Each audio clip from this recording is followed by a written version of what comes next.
Hello guys, today I'll be talking about randomized block design and how this statistical concept can be applied to various engineering experiments that we may encounter within our own profession.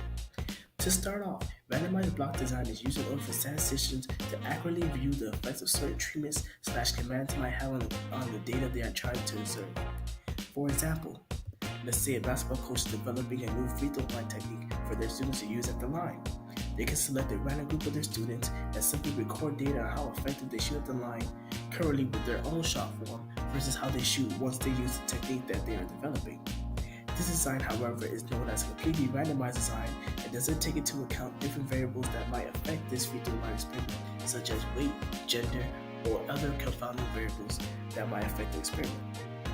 This is where randomized block design comes in handy though. By first separating the group of students into blocks that address these confounding variables, and then randomizing the experiment, the coach can draw conclusions that more accurately show how effective the new technique is.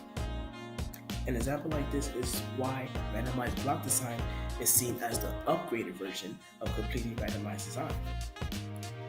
Because this design is able to eliminate nuisance factors that could affect the results of the experiment.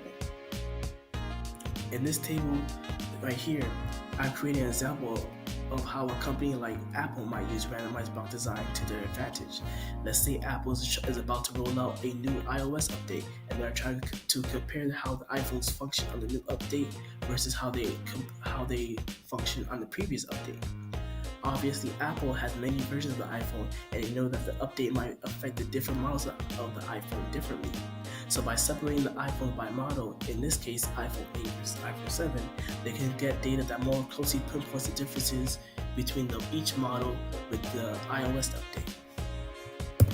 In this second table, I created a more general table that can apply for various companies.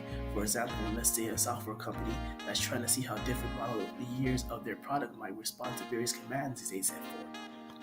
These are just a couple of the many examples of how randomized block design can be applied to engineering. Overall though, randomized block design is a very useful statistical concept that can be applied to many things if used correctly during experiments. The main gist of randomized block design compared to completely randomized design is to block what you can and randomize what you cannot. Thank you guys for joining me for this video. I hope you enjoyed it and learned a couple of things. Have a great day.